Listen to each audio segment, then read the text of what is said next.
Hey, everybody. What's up? It's Chris Roscoe back again with Zakery Winchester and his ASMR carrot. God, it's like I'm eating a salad, but watching you eat a salad. It's so Isn't that satisfying. amazing? It really is. Communicative technology. I'm just I've been transported trying to to another find the world. words my whole life. Hmm. It's not words. It's like Ellen Watts says, reality is not words. It's Mm. Felt, lived experiences of eating a carrot vicariously through the internet. hmm I can taste it. now I have a new problem, which is it's really difficult to reduce a carrot to the optimal mush that Oh, yeah.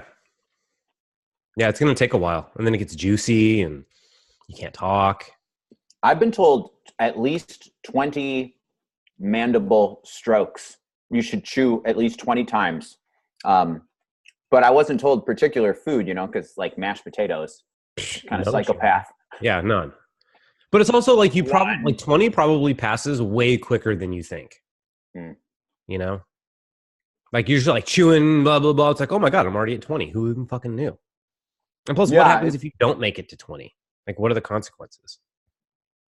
I mean, I think it's just that optimally you want to have this mushy consistency going into you. But then again, like I've gone a week where I was trying to smoothie all of Mm-hmm. my meals, Mm-hmm. and something just starts shouting in you at some point that like I must chew. Really? Do you think Yeah, it's like an addiction maybe to chewing? It's a stress reliever. chewing is a stress reliever. Oh yeah. You store a lot of like tension right here. So when Wow. you chew, there's like a thing you can do where you take a cork and you stick the cork long ways in between your teeth and like it makes you have to bite down on it and it actually releases a ton of stress. So you could technically have like a serotonin dopamine relationship with chewing. Has this become a Jawser size advert? My mom actually told me about it because she saw it on Oprah. So yeah. Why not? I mean, just chew something, bro, or just like get a leather strap.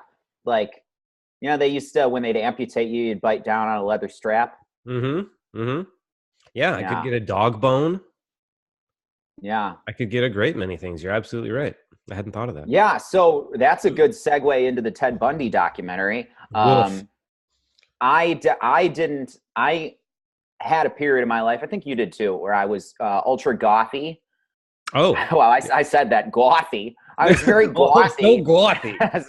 as a young lad. And so I would look into serial killer stuff. And I thought that was all cool to be all knowledgeable about the darkest facets of reality, bro. I feel So like you like weren't even into that super like that long ago. I feel like that was like you when I met you.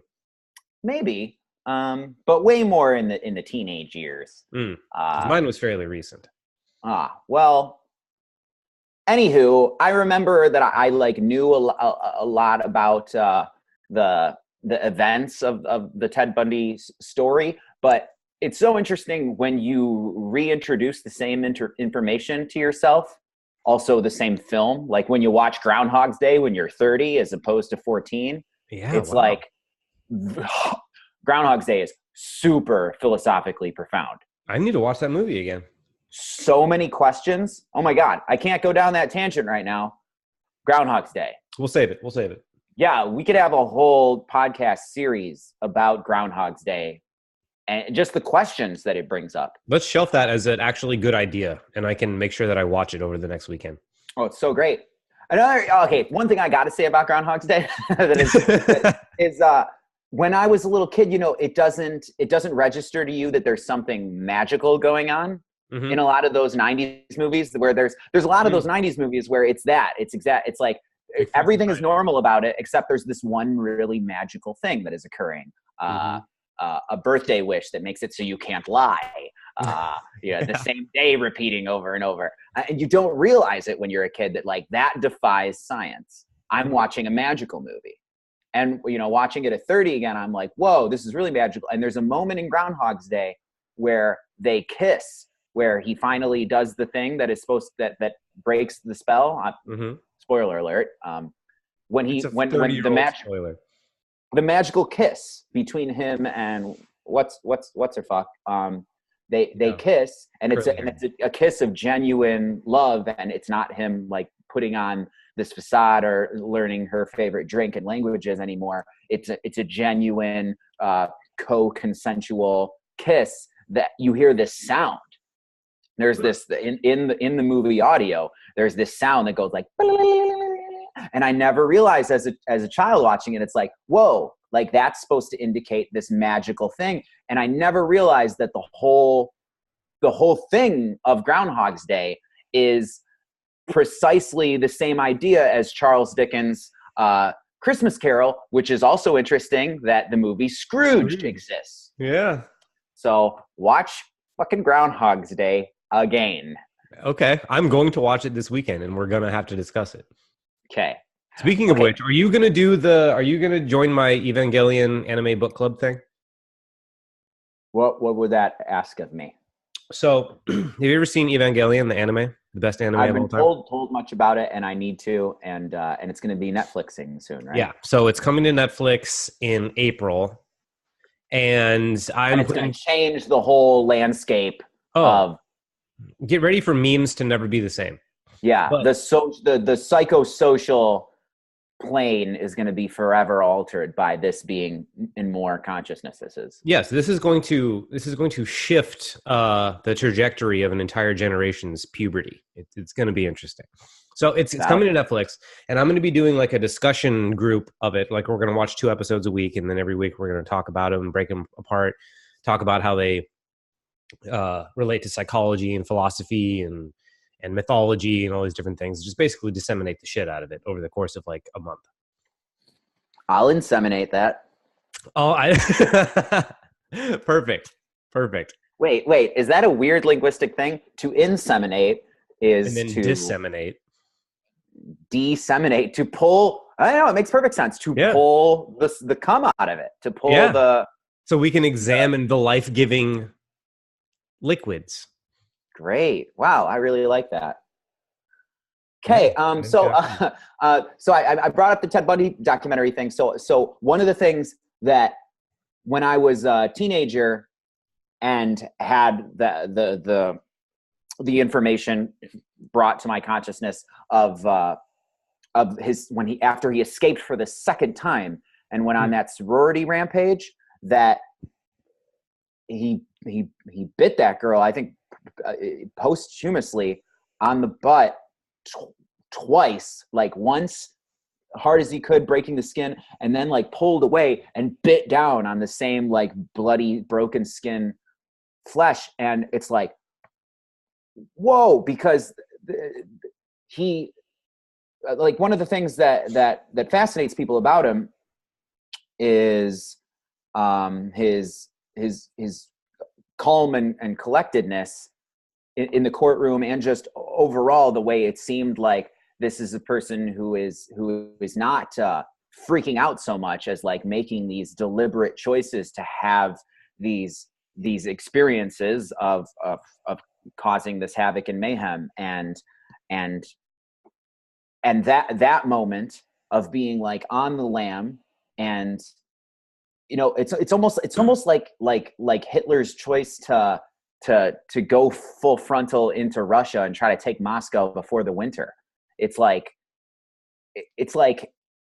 had you have had any chill, like any way of being able to just stop the bolt, but folks who get on those sort of tangents don't seem to be able to pump the brakes at all, or don't seem to be able. It seems it's like it's a common trope, with the exception of like the Zodiac killer. Like everybody just goes and goes and goes and goes and goes until they get caught. And with him there, he escaped twice. It's like that there's no concept of like go to some islands or something and lay low for a bit. And I know that, I mean, it's a given that terrible, awful person, right? Or terrible, awful deeds. Terrible. Some folks don't like the idea of terrible, awful people. There's just behaviors, but well, fuck those people. That goes without saying, right? That he was awful. But like when you just think of it from a logical, from a sane person perspective, or even from an insane person, like just even if just for the sake of continuing the carnage, like to just chill for a bit Well, it's And like the that the thing from what I understand is that they can't. You know, yeah 'Cause did you see? So you saw the Ted Bundy tapes one, like the new yeah thing where yeah so you know how in the second episode where the guy gets him to speak in the third person and he starts talking about what type of guy would do this, yeah and he starts talking about like it looks like there is a point of no return at which they hit, where it's like the visions and the bloodlust starts to develop, and then yeah there's two choices you can make in that situation. There's you can say, holy shit, my mind is turning into something that I absolutely will never be able to come back from. I need to explore all avenues of redemption or transformation or whatever you want to call it, and see if I can sort out a decent life for myself. And then there's those of the antisocial persuasion who have this thing happening to them in which that never even occurs to them. So they just end up going down this darker and darker path until these urges start to consume them. And then it ends up, from what I understand, ends up being like a withdrawal level experience of not having this rush and this release and this intended fulfillment from these horribly savage things. So I don't think they can turn it off. I think it would yeah hurt tremendously to turn it off. yeah even just because you think with someone going like that, it's so I have different modes that I get in. None of which is a serial murderer, Oh, that's but good. there's definitely a side of us all. But there's a side of me that doesn't care. Um, but that side does not have the desire to cause suffering. But it doesn't care. And when I get into that mode, if I look at the same stuff without and I can look at the same world without much empathy or optimism, and I try to remove myself from social situations during that time because I can be a real jerk, or even more so a jerk. Like I can just be this really unfeeling thing I'm not going to say nice stuff during that time. But I try not to lean into that part of myself. However, and you talk a lot about the Jungian shadow idea of you shouldn't be efforting too much to suppress that, Hmm. letting it exist in its own little free range cage without murder. Or with me, I don't even want to succumb to verbal abuse. I used to be great at that, and in the last few years, like it is a thing of pride that it's like, well, I have a lot of time where I feel this way, and it sucks to see my brain doing that. But I don't do the thing anymore where I lay into someone as if it's their fault, because that's the thing, is that it's not. Anyway, to keep on the tangent about sociopath Ted Bundy, for just to kind of bring some closure to that. Which is I watched, yeah. I watched the Fire Festival documentary Oh, yeah. on the I same forgot that day. was tied. Yeah, so I went to bed to Ted Bundy and woke up and watched the rest of it in the AM.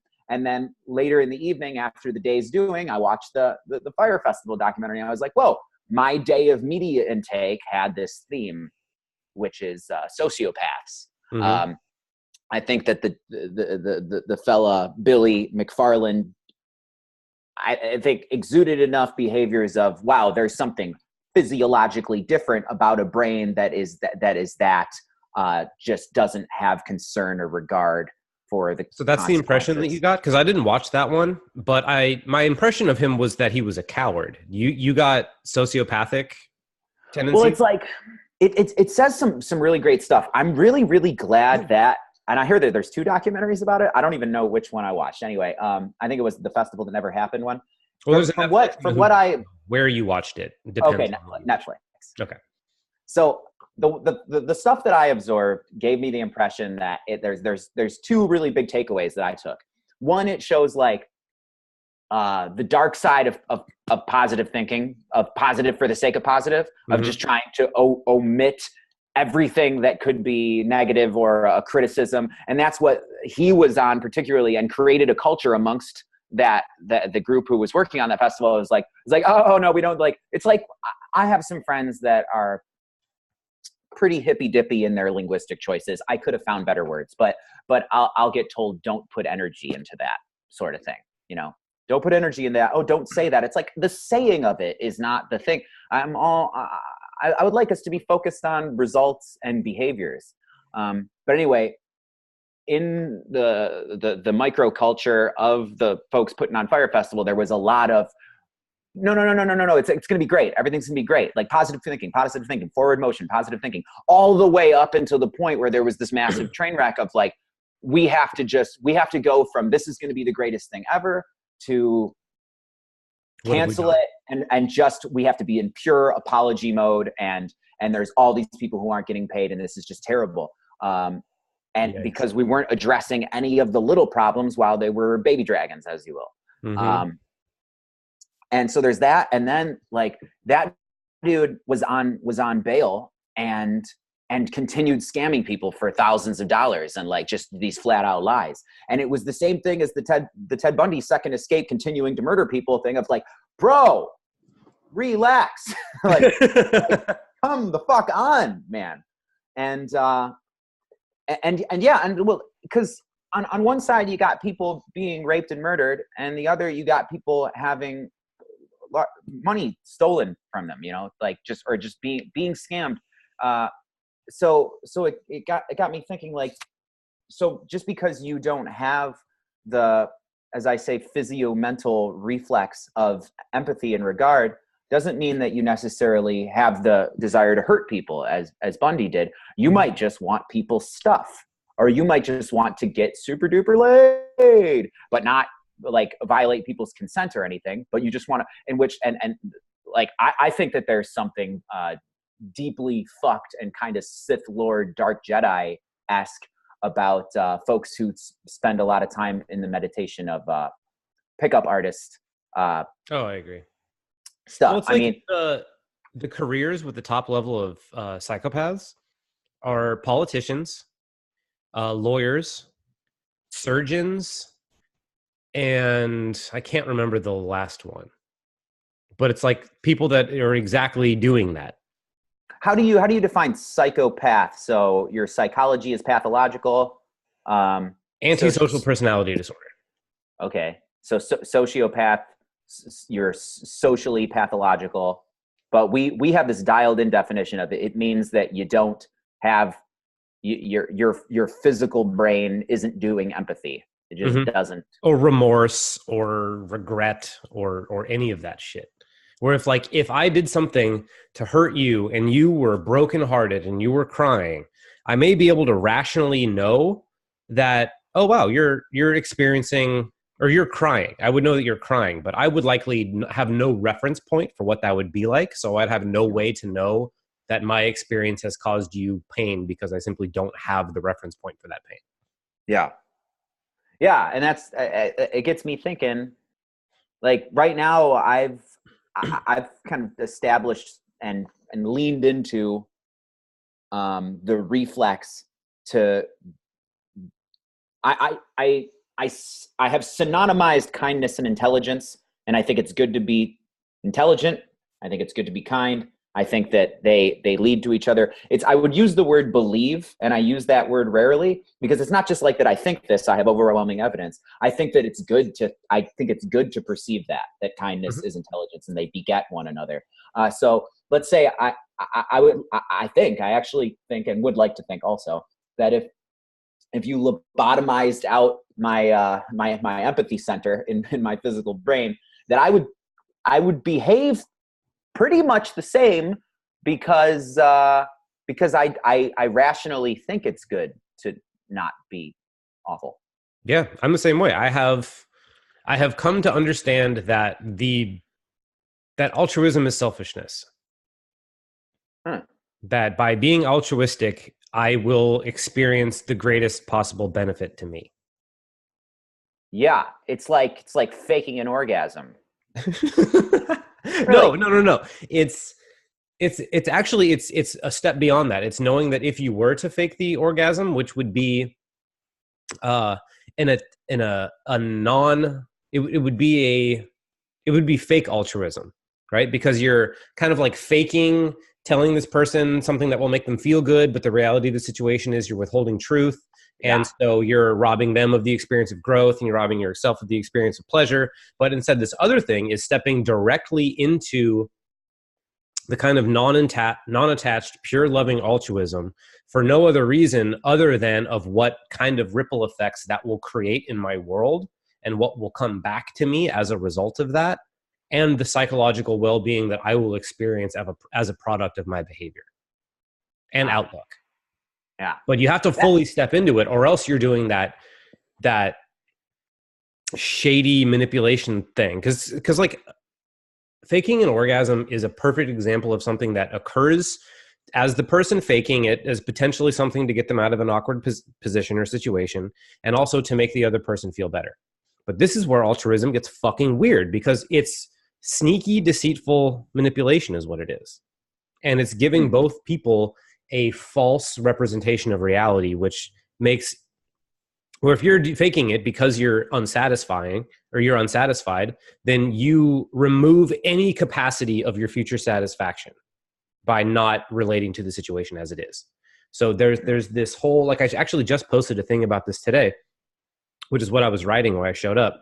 It said that love or truth without love is brutality, and love without truth is hypocrisy.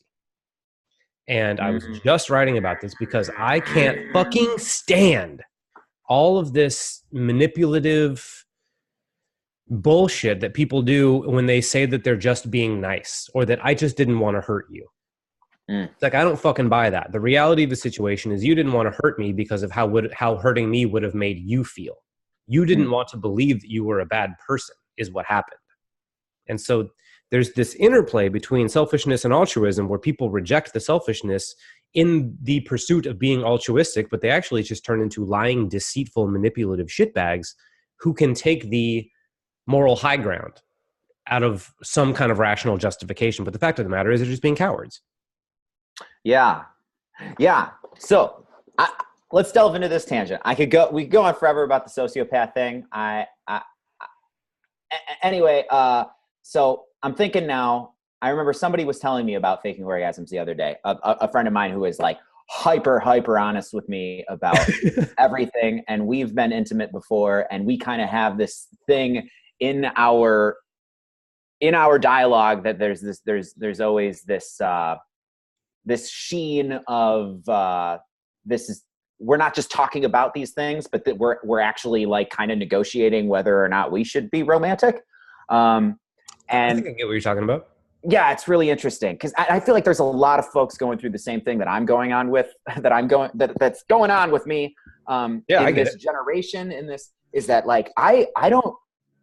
There's some times where I say out loud, like, I don't know who to have sex with. I don't know who I don't know who to lean into my like heartfelt feelings for. I don't know what separates romance from frenzies. Because if it's not sex anymore, then it's like, well, I feel pseudo romantic and full fledged, like I feel the same, the romance feelings about folks that I never have any intentions of kissing on a canoe as the sun sets, but it's romantic, you know? And the word bromantic, like there's times where it's like this really like the same way you feel when you hang up the phone with a phone call with someone that you're totally crushing on, and you're co-mutually aware that this is going in that direction, and it's like a good conversation. It's like, okay, I gotta go, bye. And then it's like, yeah, you know, I've had that with fucking platonic friends. Yeah, I have that with my roommate. My roommate's my best friend. I feel like that every day. Yeah, like this relationship is so good. This is happening well. And I've had so many different experiences where, and this is the thing that I think is like, this is sexist towards males. I don't know if that's the way to put it. Sexist where it's like the dude is getting the unfair part of it, is I've had several times where folks will flat out guilt me for not being sexually attracted to a girl who is a good person. Like, oh yeah, I've been flat out told, like, you should know, not only should you should be romantically engaged with her. Like, what are you, shallow, bro? Yeah, like you should want, and it's like, Would you say that to a lady turtle about her not wanting to have sex with a dude because he's such a good person? I think that everyone would red flag that right away. Anyway, I'm not angry about it, but like it's well, I'm sure sounding angry. But yeah, I've had that happen so many times where I get, and it makes me really judge myself, or like really like think about myself. Am I a bad person because I don't get a boner for sweetheart, wonderful person A, but not so well-roundedly wonderful person B who I get a boner for. Well, here's the thing. Well, actually, no, I'm going to let you finish, but I have a lot to say on this particular topic of why that fucking happens, and it's very frustrating for me. So if you have more to say, I want to hear it, but if not, I'm just going to... Oh, well, I was going to bookmark because I was just talking about the relationship that I had with my friend where she's fiercely honest, and she said, I have a lot of mammalian locker room talk in my life, and all girls fake it at some point, she said. And then I go thinking about my past, and I'm like, there's been orgasms that I have presided over, that I've been present for, where there was like this exorcist-esque, like very dramatic thing happening that was not faked. Like there was a physiological thing. And then there's been other times where it's like, you know what? I think that one was that there was some thespian stuff going on there. It was a little too cinematic. And I could talk about that forever. Bookmark, you said you had a thing to say. Well, yeah, you were just talking about like so I've noticed this split in my life where it's like there's the people that I could love and absolutely do love, and then there's the people that I want to have sex with. And very rarely do those two come together. Very rarely do I fall in love with a person who gets my dick really hard. And on the opposite of that, someone who really does get me going, it's like, chances are they're not emotionally stable enough to actually, commit to something. And so I think about why that is, and why it's okay to not be, to why that happens and why it's okay. I think there's this very common emotional split that happens in people where they either embrace their more animalistic side, or they're more kind of like,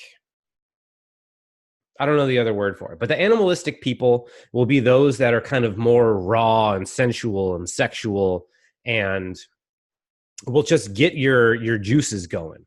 Whereas the other people are more like up here in their heart, and they're like, oh my God, it's like love and all this stuff. And those are the people that make you want to, like, they're almost like opium for your soul.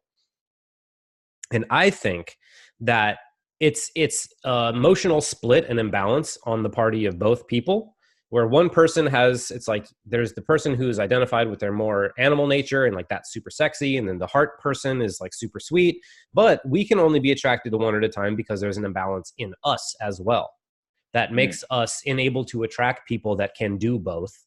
And even if we did see them, we probably wouldn't recognize them or know how to relate to them. Yeah. So I think, or be scared of the committal Exactly. potential. So I think on one level, it is showing that that we are kind of shallow by not having that. But it's also potentially saying that this other person is rejecting half of their personality. And so why the hell would I be attracted to somebody who's rejecting half of their being? And so they're only half present. What are you supposed to do with that? Not much. Yeah. So when I think of that, I've had several times where there was like a crossroads of which side of myself I could commit to or lean into by accepting a relationship where it's very, because I've had, and this is something that's very present right now, of like, there's somebody who's just, it would just be so healthy, and it would be so good. It would be smart and wise. And wise. It would be wise to optimize. Yeah, it would, that really makes sense. And I know that. And it sounds boring as fuck, just already hearing about it. And I just, and it feels like such a choice. And the thing that I have, so there's this other thing you mentioned it, like it's all like animus versus like heart and truth. The thing is, I don't feel the heart and truth stuff so much with those that it's really smart and healthy and good. Like my heart and loins like explode with passion for these folks that there is this thing though that I'm not just justifying, because I've definitely done the thing before where it's like all my real friends are like, why, what do you see in that person? Like, why? I understand that. I understand that what you see. And I'll be justifying, and I'll be like, well, we have this really visceral connection thing that I talk all the time. I'm a very yapping skulled, like my consciousness is always making words, and it's fiercely annoying often. And I don't think it's healthy to be constantly engaged in waxing intellectual about things. I'm not calling myself smart, but I words a lot. And I get to have this time where as soon as I'm in the presence of this person, it slows down and it becomes the moments are more directly felt. And that's great for me, I think. And very enjoyable, and it's what I'm most sincerely I gravitate towards. But there's also this thing where it's not like I'm just going to grow with the person where it seems like such a choice and such a commitment to boring, but really, really healthy, but boring sort of thing. It's like the folks that I sincerely gravitate towards, and I have a sincere like romance, like heart pulsing butterflies and like fiery loins thing, like where the sincere lust and romance like happens in me, takes me into places where I really learn some stuff. Oh, for sure. Always. It's never just like this hedonistic masturbating with another person thing. Like it's like I learned some stuff that I don't know where else I would have learned that other than being come hithered into the cave of wonder. Like there's I mean, this is going to sound bad, but I've associated with people that I would not have associated with if it wasn't for the lust connection. Mm-hmm. And yeah, I learned think stuff. there is a way. I mean, I'm sure there is through meditation and maybe psychedelics or therapy or whatever. There's obviously ways to face that. But as far as like potent ways to face that in ways that will actually make you come to terms with it or suffer immensely if you don't, I'm kind of the same way, where it's like if I have an unconscious draw to a certain type of person and that's what does it for me, healthy or not, if that's where my biology is pulling me, I will put myself in that situation so that I can study it and so that I can study myself. And I'd be like, why on earth am I doing this thing that doesn't align with a lot of my values? Why does some part of me feel so drawn to this thing that is so clearly not in alignment with me? Why the fuck is that? Like I had to do it this last weekend. I was supposed to go to this party with this girl that I was like giving way too many chances to because she's just so hot. And I was giving way too many chances because she's you too, huh? Yeah. Oh yeah. It happens to me too. Especially because I'm single for the first time in 10 years. I'm relearning all of this in one of the most bizarre and ridiculous social landscapes I think we've pretty much ever had.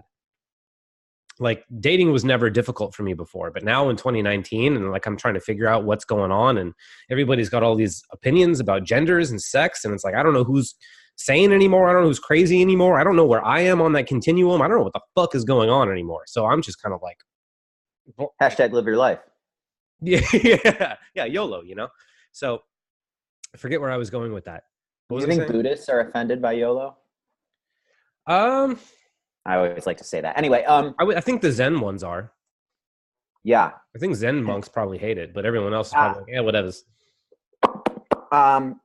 So I heard a smart person say that your interest will magnetize you towards exactly what you're supposed to pay attention to. Mm-hmm. And that makes sense, right? Yeah. When I think of listen to your heart, when I think of like follow your heart, follow your intuition, it's like, well, my genuine, not intellectualized, not looking at my life and seeing who would fit into this puzzle in a way that would optimize us both towards our career paths and like all this fucking language stuff where I gotta sit and there's so much thought going into why it would be good. Thank God we can't rationalize that shit. Thank God. That would be horrible if we could. Oh, you mean like if I could rationalize myself into actually feeling magnetized towards like someone? If you could just be like, oh my God, these are all the optimal opportunities and and I would like, if you could write out a perfect woman on paper and then have her just show up, like what a terrible life that would be.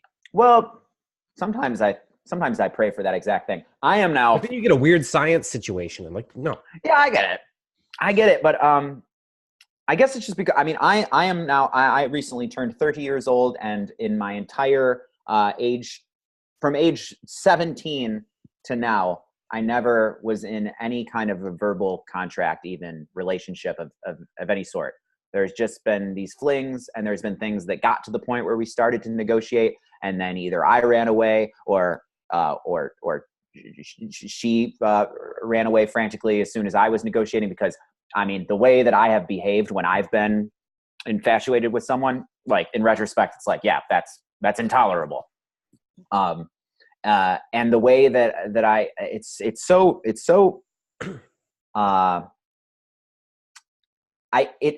has provided so many lessons the way things have been, but it's not optimal for just like pleasure enjoyment that this is not news to anybody, but the way I am, I'm just talking about myself, the way I am when I am genuinely disinterested, for some reason, is just so lightning attractive. And the way I behave when I am really, really, I'll call it infatuation when I'm looking at it in retrospect, like, oh, that was bad.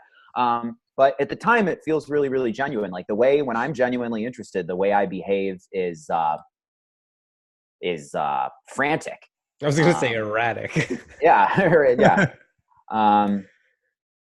And yeah, I wouldn't say that that's, the experience of it has not been the most blissful. Like my last, I would say this, but I really do think optimistically that 30s will be different than this. Like from age 19 to 30, like romance and sexuality, if this is an impossible thing to make a figure for, but definitely more than 51% pain over pleasure, for sure. Like I have spent more time upset and just not feeling good about it than I have with things going well, for sure. True for me as well. Now that I think about it, I think a lot of folks. I think. And if you're in a committed relationship that is healthy, I think that what you get is more time on the good spectrum, as opposed to, because there's just and there's so many folks now, and that's the thing why I think it's really important to talk about, and to talk about the particulars and nuances of it, without just flailing emotional observations of like, oh, that sucked. Doesn't it suck that it's like that? But instead, like really asking, like, well, what can I do different? How can I view this different? Because there's so many folks right now who are feeling like it is hopeless, the prospect of their finding someone healthy. Actually, I'm going to break this down with you, because I've been analyzing this over the last few months, right? Because when I first moved to LA, I was freshly single after a string of 10 years where, I was dating this one woman, and then I started dating a new woman, and there was literally no overlap. At one point, all three of us were dating at the same time. So literally 10 years with absolutely with a pure overlap. So 10 years, my entire 20s. And I'm out for the first time. I've been single for a year and a half, and I'm 32. And here's what I started to notice is this split that you're talking about, where there's like, as I'm figuring out how to be single, and as I'm figuring out how to deal with all these imbalances of like the people that I love versus the people that I fuck, and the people that seem to really like me that I don't care about, and the people that I seem to really be into that don't want to pay attention to me. Like I've been trying to figure all this out and get right with all this. And here's what I think I understand is when I first moved down here, I was like, I haven't been getting my needs met in a long time. I'm just going to fuck like crazy. So that's what I did. And it was it wasn't no, it was suboptimal because I wasn't getting what I really wanted. I was just like fucking whoever would fuck me, which, I was marking fantasies off my list, and I was doing all kinds of fun things, and like, throwing out some things I'd wanted to do for my whole life. And it was cool, but I realized that these people weren't meeting me emotionally. Our needs and our values and our boundaries didn't line up. And so it wasn't really stuff I felt like investing in. And so I was like, okay, no more of that stuff. So I set my sights on what I really want. And then when I set my sights on what I really want, what I noticed was a shit ton of fear about having it, which is likely why I was in these string of relationships for such a long time that weren't meeting all my needs. Because when I finally look at what I really want, it was terrifying. And so when I find somebody that seems to embody what I want, or at least enough for me to project that ideal onto them, all that fear comes up. And so I'm not being myself. I'm not being the smart and charming and funny guy that has never had a problem getting laid his entire life. I turn into this other guy who's like unsure of himself and like doesn't know, and like I don't know what role to play, and like how much is too much, but like I don't got to make sure I do enough, and like it turns into this bullshit. Whereas with the women that are like, it's like, yeah, they're cute and they're cool, and like that could be fun, and they definitely have warm bodies, and warm bodies are nice. When that's all it is, I don't care about how I show up in that conversation. So I generally tend up to be showing up as my strong, solid self that's actually attractive. And so I think that's where this thing comes from, of like, these are the people I'm afraid of, and so I don't show them who I really am. And these are the people I don't really necessarily give a shit about, and so they get to see what in me is worth loving. Yeah, that makes a lot of sense. Hey. Yeah, sure. I get to thinking about, and I had a conversation like this with a former girlfriend of yours about that. There's some folks who are like the path of their self. What are folks saying these days? self. I say optimization. So yeah, self-development, Actualization. Yeah, that it's all about the relationship, and romantic sexuality is the path to that. There's some people who go fully into that. And then I'll experience, like, one of the things that was why my 20s was contractual relationship less was I was admittedly the whole time, what mattered more to me was what I'm doing in the world and what could be called career mission stuff. Mm-hmm. And that I've had experiences where that made me very attractive to someone who was like aware that they were coming from like the groveling position. So like that's a thing that sucks in experience, but it does seem like in a lot of relationships there's one or the other, or sometimes they switch roles, but like there's somebody who's kind of groveling and there's somebody who is like, and I've had a lot of like intense one or the other of that, where it's like either I'm like, or there's somebody or there's somebody who's this for me. And when there's somebody who's like this for me, it really like it has brought out the monster in me before, but then others sometimes it's just like it could be a helpful thing to see yourself like it's really, really great for boundary just boundary training of just like, well, there's this person who is being super duper vulnerable and sometimes even downright pouty about wanting my time and attention and love and communication and touch, and I ain't gonna buckle just because it would make them happy, because the truth is, or not necessarily the truth is, but the priority is me and what I'm doing. Well, and there's no way to do it with integrity. There's no way to give a groveler what they want and still maintain integrity. Yeah, coddling is not good. I think the definition of coddling is when it's bad. Yeah, and they will draw out the worst in you. There's no way to allow someone to lower themselves on an unconscious level. If they're choosing to submit consciously because you've negotiated it and they want to play that submissive role, then that's one thing. And even if the groveling is a part of it, but it's a healthy individual's choice of going into that, that's great. But there's no way to handle somebody who slips into that unconsciously and invites you into to the unconscious reciprocal to essentially emotionally abuse them. There's no way to do that with integrity.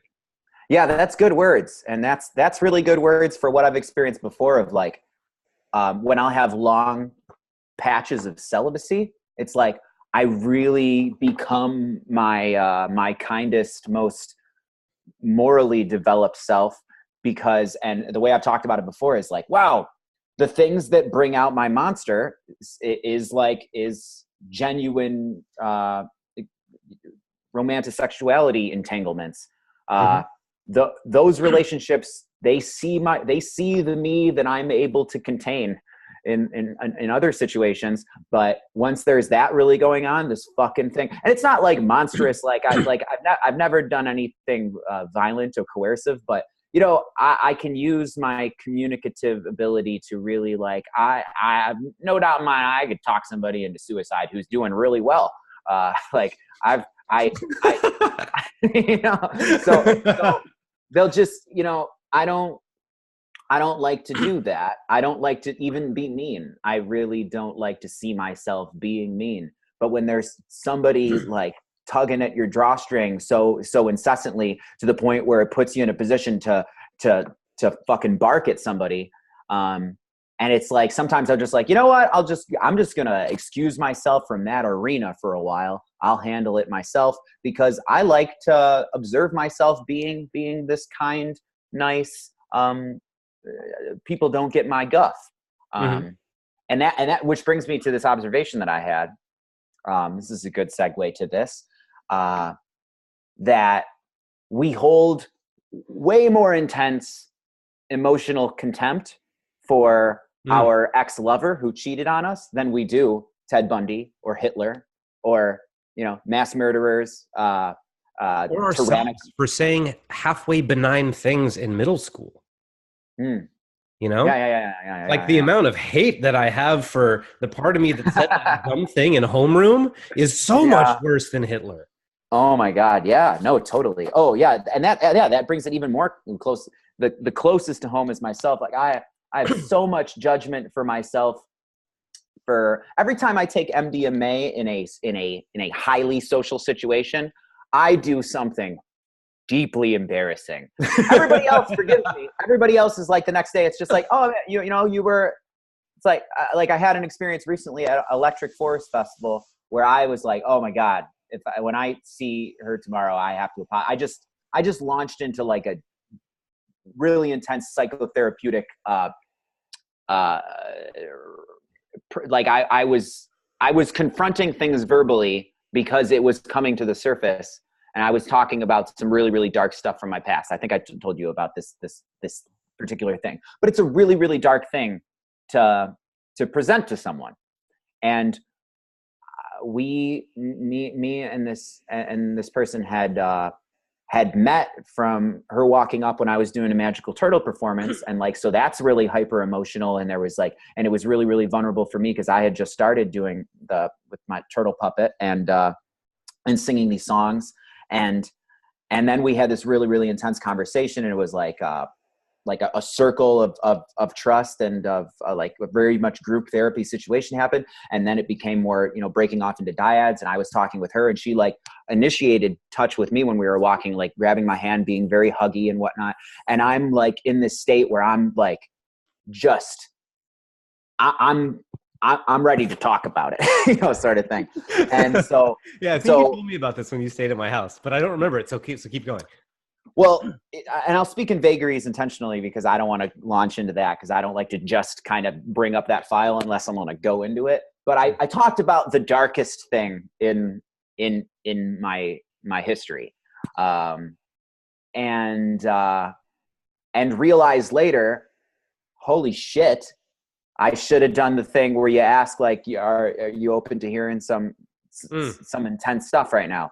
But everything felt right with the level of of intimacy that we had Was there achieved backlash? organically. Was there any reason to think you had crossed a boundary? Well, I said one thing that was more like just socio-political, where there was a moment of like Isn't where that I kind of yeah. where you Well, could be like, I punched a baby when I was a kid, and they'd be like, "Oh my God, you're so brave," but it's like, I voted for Trump, and they're like, "Fuck you." yeah, it wasn't like that, but it was like I just said the wrong words for something. Like I could have said I said had sex with, where if I would have said connected with, it would have been totally fine. But because I said something very overtly, and there was a moment of like being like, oh, I didn't know I was talking with somebody who had the offended reflex. And I tend to assume when I get a good rapport going with someone that they don't have that, because I don't want to go into that whole thing. But it was like, yeah, I said, oh, sorry, I said the wrong words. But then from feeling like the personal embarrassment about that linguistic choice, I thought, holy shit, and I fucking I brought that up, like. But it's odd too, because it's not like a full regret, because I think that there's something really, really important about verbal catharsis. Because I could have just been I was in a psychedelic experience, and something was coming up, and just like I don't know how familiar you are with the ayahuasca purge experience. Never done it. I imagine very different for other folks, but I hear a lot of commonality. The way I experience that is like a file comes up of a thought of some karmic thing, if you're into that language, or just some content of your history, some trauma, some file, some Unresolved whatever's psycho-spiritual content thing. Sure. And it comes up and you're aware of it, it's there. And I've experienced having the choice of like, no, thank you, swipe left, or like go into, and then once confronting that, and perhaps having some sort of closure, resolve, disseminating, if you will. Yeah.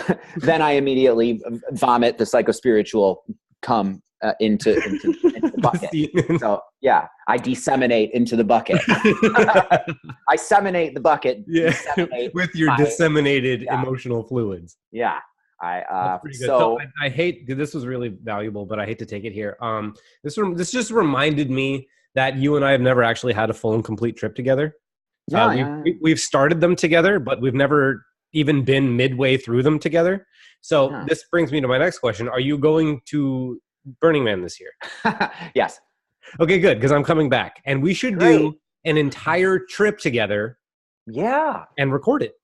Yeah, you're going to love that. I at Burning Man now, I host this talkie stage. And we're just talking on this level the whole time, and it gets really, really intense. Sometimes I think too, and this is part of my, like, this is kind of the same personal social embarrassment as like that experience that night. After one of those days at Burning Man at the Center Cap spoken word stage, I'll think how much of the intensity of the dialogue, and because I'm sure sometimes things get said and it gets taken to a place where it's like, if somebody's just walking by, it's like, oh, no, thank you. Or some people hear some things that are upsetting. And I'm like, how much of that am I somewhat responsible for, because of like, my thing is like, let's just open up the gates entirely. Well, if they chose you to lead it, at some point, it's their fault. Yeah, and I don't think it's a bad thing at all. I don't think it's a bad thing. It's just like, it's, there's always so many different timelines to go down, and literally infinite possibilities. Yeah, and I know how to be wholesome and how to be just keep it kawaii. But when I'm at Burning Man, I feel like just like when I'm at Burning Man, I'm the spoken word stage, which is like it's like the marketplace of thought. I mean, you're in Center Camp, you're in the center of Burning Man, and folks want to talk, and folks want to share, and sometimes folks want to spill, and they want to verbally purge, and I'm just like, come what may, very, very, very. So let me ask you though, because I'd be hesitant to speak on one of those stages.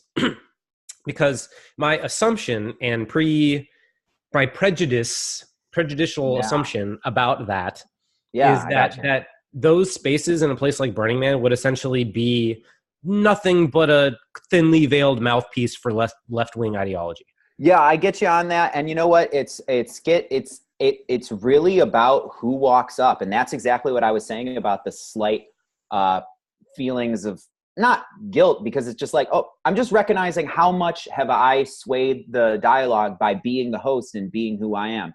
I almost wanted to suggest like there should be a co-host who's like the opposite of me so that we can kind of balance that out. But there's a time.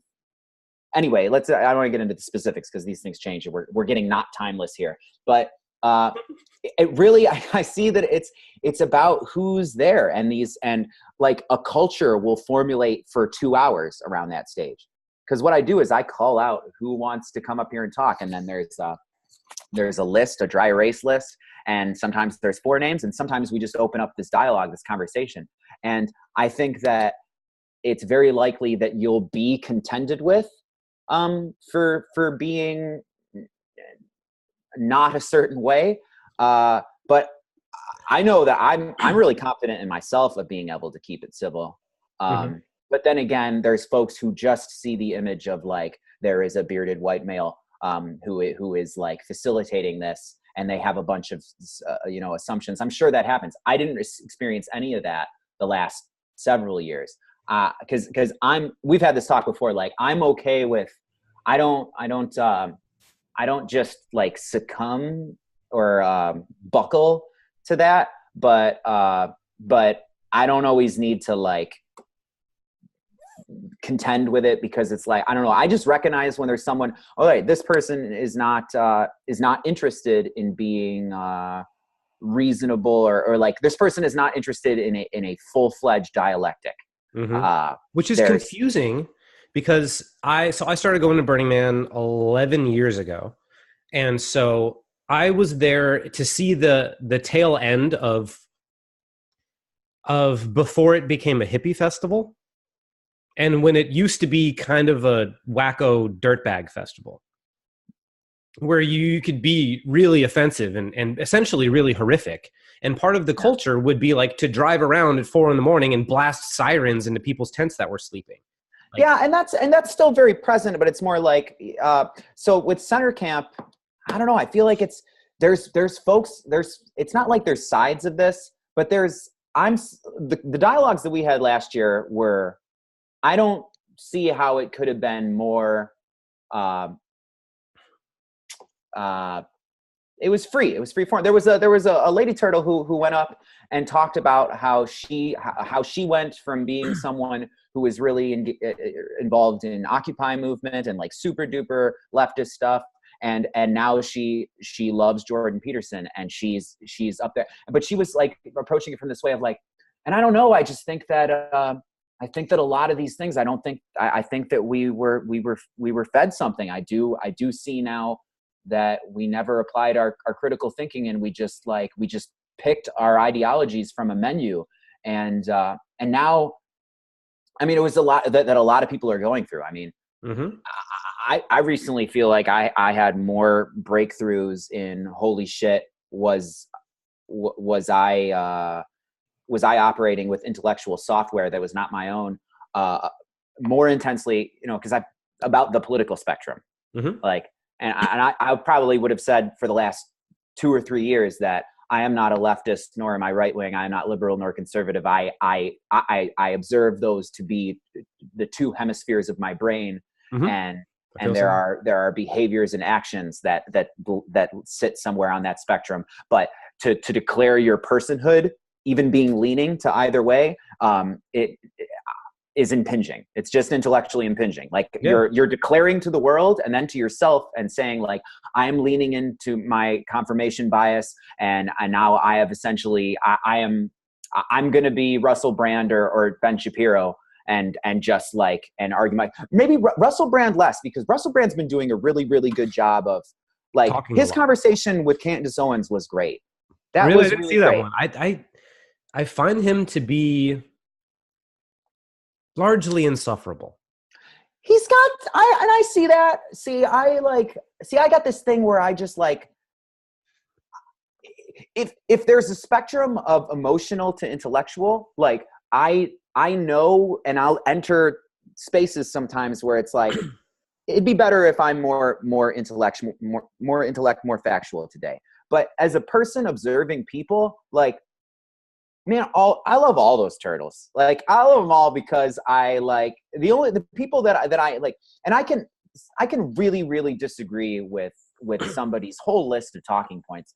And as long as I observe that they are sincerely, you know, like a Candace Owens or a Ben Shapiro are kind of, I'm not really sure what I think about somebody who is so goddamn married to their side of this thing. So they're really like dicks about it. Like, that's the only thing I don't like about Ben Shapiro is he's a dick about it. He's getting better. And like the reason why I listen to him is because it challenges me every time, because I spent so much time with very much leaning into leftist liberal thinking. And so now I need to, I'm trying to like balance myself out. And it's not like I don't listen to anyone like tell me the truth. I listen like, can you present a good argument for the opposite of what I observe? That actually dislodges a new part of my personality for me to look at.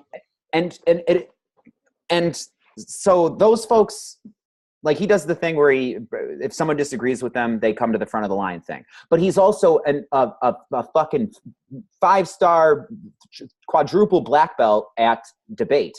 And so what I feel like I've gained most intellectually from and I just kind of declared to myself the other day, stop listening to political stuff for a while, because like, I want to be spending my intellectual input time learning Spanish and child psychology and things that I am immediately applying right now. It's like 6 months basically clean. It's a life changer. Drugs? No, politics. Yeah. Oh, totally. But I'm glad that I had that little period just now. I took another deep dip into as they say, intellectual dark web sort of stuff. And what I really, really got out of, particularly from Shapiro, was like, here is somebody who is like, he is annihilating everyone at the game of rhetoric, because folks are approaching the microphone who they're just like showing up to spar. And this turtle has been engaged in practicing that form of combat like every waking moment of his life since he was like a teenager. It's like so the intellectual equivalent of bringing a knife to a gunfight. Yeah, he's ready. He's like high level jujitsu. I know what to do when you do that. I know what to do when you do that. And I know this thing. And he's just up on all of this stuff. So he just dismantles these people. Does that mean that he's right, or that that's the good thing to do? It's like, it really shows you the planes and dimensions of the human experience and just reality. Like, I don't, but okay, but back to the thing, like the heartfelt thing that I was thinking is like, I think that we get the best result in all around, socially, politically, everything, from genuine debate, from let's get the most brain power, really sincerely contending with each other, and not even necessarily coming to their own compromises, but the smart observers amongst us are going to see that, and we benefit so much from seeing Russell Brand versus Candace Owens, and especially because they're so nice to each other the whole time. There's a moment in that conversation where they're holding hands, and it's like, and it's really good. It's really good to see that. Now, it's really obvious to me that like she is fully married to a side and portraying this character and like ready with the talking points, and that sucks, but it's really, really good to have. I'm convinced of it now that it's a thing to watch out for, and it's a thing that I don't want myself to have intellectual software like that. I just think that there's nothing that replaces the opposite of sociopathy, if you will. Like, just, I mean, really caring and and to this has been seen as hippy dippy before, but the thing where it's a 7 billion plus and growing family is more of like I see that as a biological fact. Like that is that's what's going on. Consciousness sprouted from this sphere thing, and it all came from. I mean, we're all from a lineage. We're all that, and like downright factually, like we're all here. And I don't see anybody proposing that we're just gonna like wipe out this whole group of people with this idea or this. So if you're not thinking about wiping out swaths of people, then the thing is, how do we figure this out so it works best for everyone? As long as you're willing to admit that some of your family members are shitheads and need to be dealt with appropriately, then I think I can. Turtly, yes. Well, but there's also this thing, and this kind of touches on the thing of you have more contempt for Rachel who cheated on you 3 years ago than you do for Hitler, is that there's this quote that it's like if you desire or you think about punishment so much, and it's like it's coming from an emotional place. It's like they need to pay. Mm-hmm. It's like when I think of punishment now, and I'm not just like bragging of how woke I am, but which is pretty woke. Oh, well, thanks. That it should be pragmatic. It should be like, justice. Like if we're gonna be putting rapists' heads on pikes in town square, then it's because you can look at statistics and see like, whoa, folks, stop doing that when you put heads on pikes. Not because this very subjective thing of like when people say deserve, both positively and negatively, it's like you can't govern that. Deserve, like it's highly subjective. Deserve? It's entirely subjective. And I do, and because I do emotionally think that folks who coercion and causing suffering to the innocent, for like that shit gets my guff, and I would be the one voting for like castration of rapists and such. Like, well, that's the thing. It's like, because there's two, like you said, there's two sides of deserving. So it's like, do they deserve to be castrated, or is it that we deserve to not have to fucking deal with them? That's it. It's like it's eliminating the problem for those, because like what, and this is the way I see it when it's like back to the family thing. Like here's the thing of like how we get this currently dysfunctional family more functional is it's never been said to all of us at once that it's like we're all here, and what would be best if we could just acknowledge that everybody's trying to do the thing where they get a whole consciousness experience and they get to make actual choices here. And there's so many things that you can do, everybody, except when you, and I like that this is becoming a cliche, that it's like you're free to do whatever you want as long as you're not impinging somebody else's freedoms. I like that that's becoming a cliche, because another way of saying cliche is like household information. It's becoming understood and common knowledge. And I would just love that to be like a worldwide, come on the high school PA. Attention, all humans. We're all getting along now. We're all here, and wow, are some of us real different? Got real different ideas about what it is to live a good life. There's a lot of stuff you can do, everybody. Just so long as you are not harming or obstructing the freedom experience of your fellow humans. Enjoy, take care. I love you all.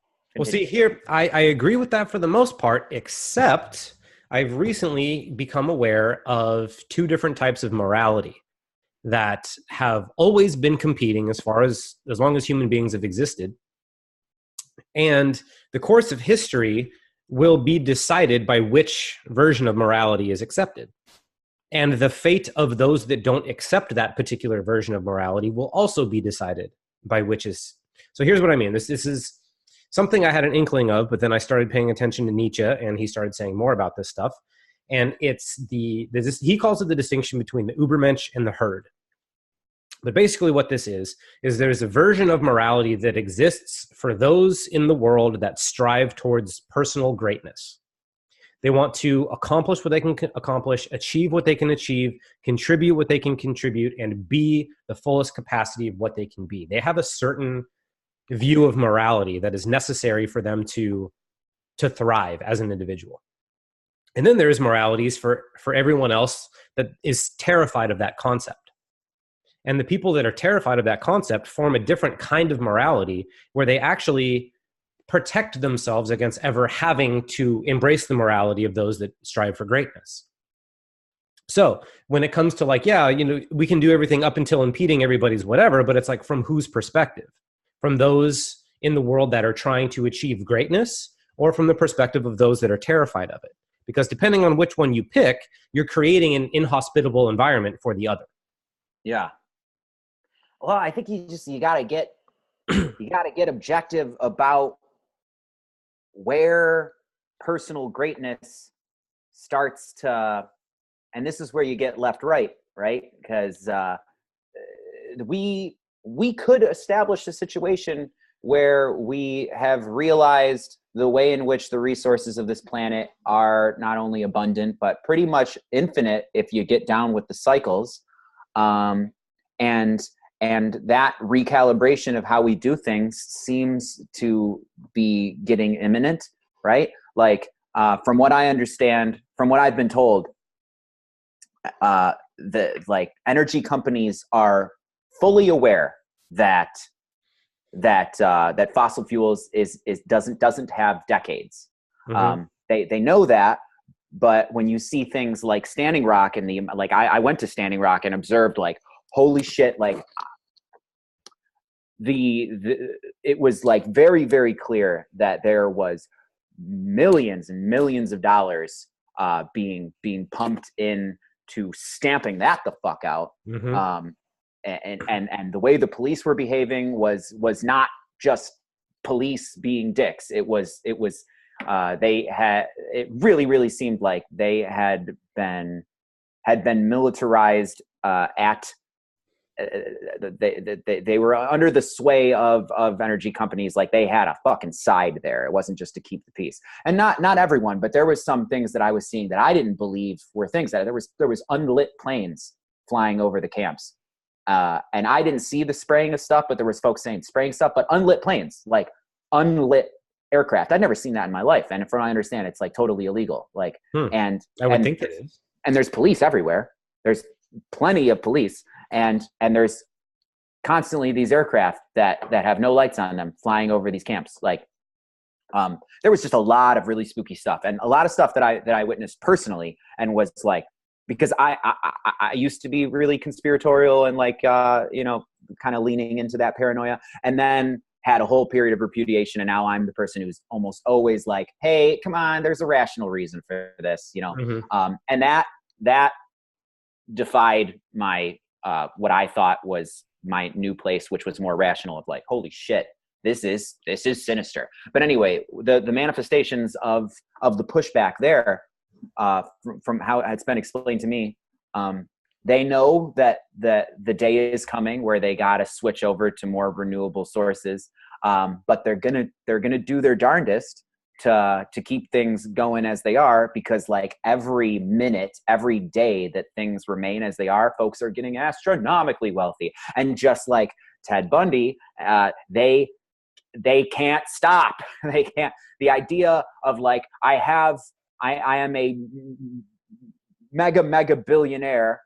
I got enough. I could spend $1 million a minute for the next 3 years and be cool. That doesn't occur. It's like The rest of their life.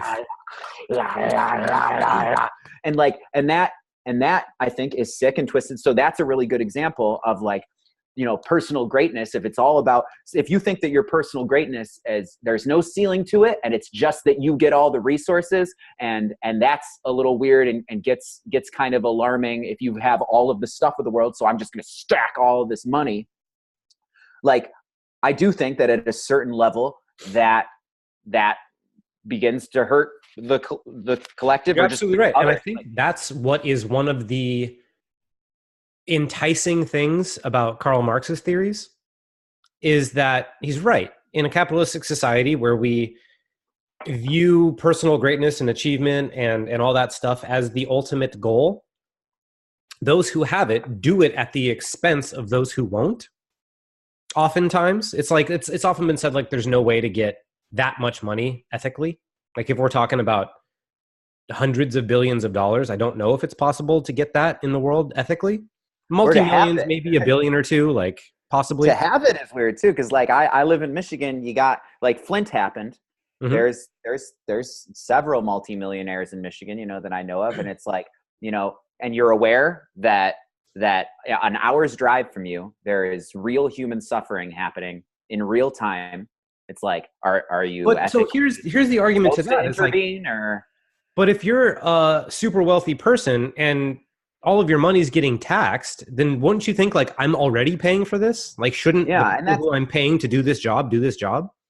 that's why I just ultimately, like, that's why I put very, very different perspectives into my head. And even when there's somebody who I detest their points, as long as I think that they're coming from an honest place and really thinking that, I mean, Ben Shapiro's problem is like that turtle needs to have some psychedelic experiences ASAP, pronto. I'd sit with him gladly. It's gonna be a rough night, but like, you gotta have that thing where it's like there are it's not just your wife and your daughter and your immediate family that have actual like beating hearts, pumping hot blood through their actual feeling human, That's what I mean, though. experience. So that's It's what I'm like, saying about this Karl Marx thing is that it's a fact of reality that you will get a bunch of people, or a small handful of people on the top, and everybody else at the bottom. That's just reality.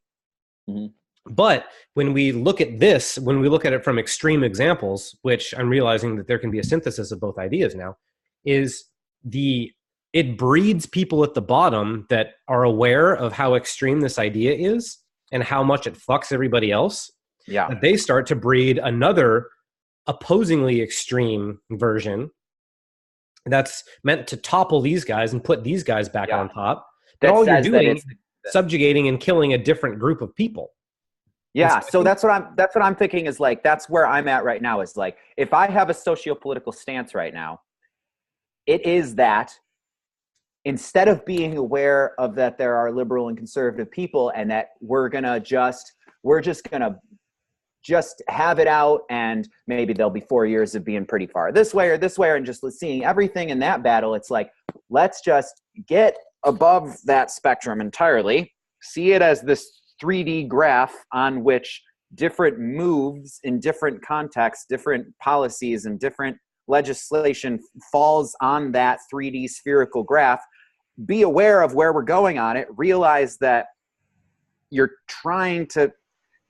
on this teeter-totter balancing act, and sanity, I think, is somewhere in the middle, kinda. I'm willing to have my mind changed about that, but it's like just recognizing that there's intense dangers on either side, and that we're trying to find out what actually works here, as opposed to, because like sometimes you look, there's small countries that do well with extremities of either side. I just had a long talk with a friend who's been living in Sweden and before that the Netherlands. Like the last 2 years of her life have been in these countries, and she's saying how much she misses America because of like the sincere diversity of thought. And she's like, wow, like I just gotta say, like, what I've observed is like the Dutch people are really Dutch, and in Sweden people are really Swedish, and it's pretty homogenized intellectually, and like and there's just and I thought that seemed utopian, and now I'm here and it's like I can't wait to come back to Trump's America. And she is so not, she is so not a conservative, so not So it's like, here are my questions: is personal greatness encouraged, supported, and celebrated? I would want to know those in my ideal community. And is there provisions set in place to care for those who either can't or won't achieve it? Yeah, totally. Because I was a direct care worker for 5 years with folks with intensive special needs.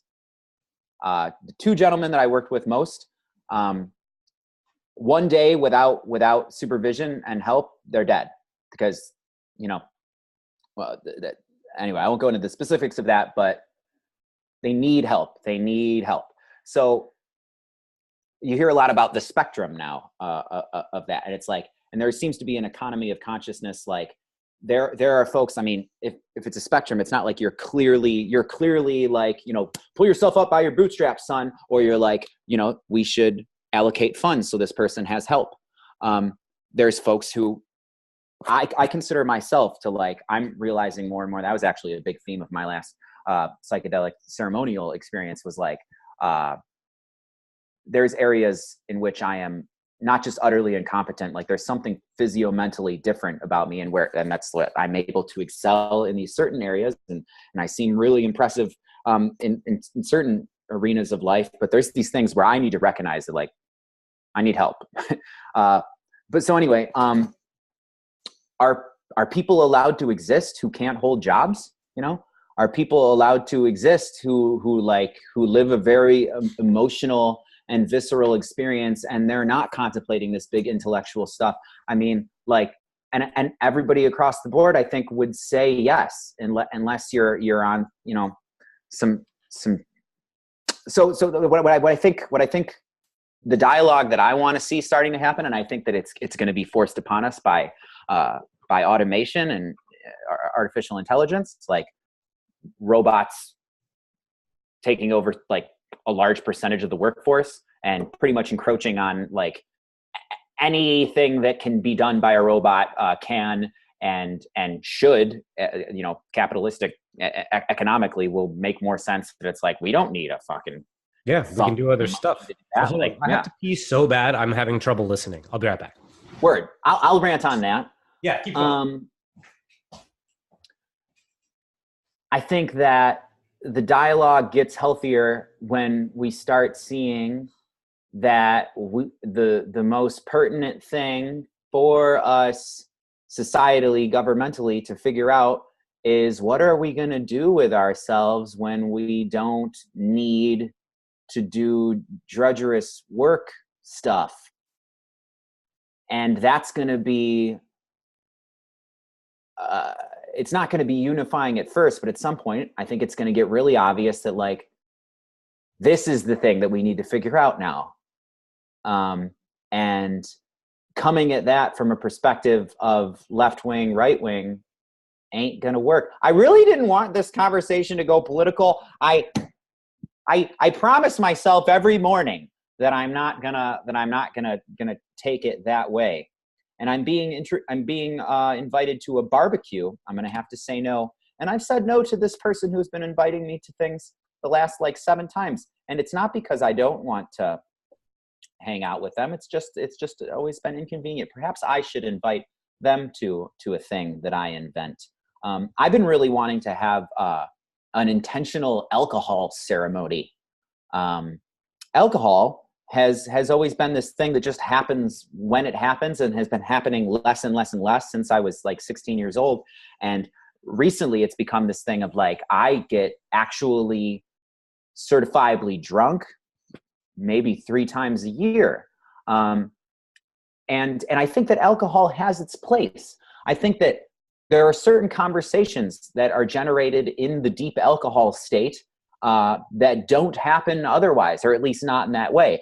And I'd like to try it out, to have a monthly or bi-monthly, hey, let's all get together at one of these legal watering holes, and intentionally drink alcohol to produce a space of truthful conversation that may have therapeutic value. What do you think of that?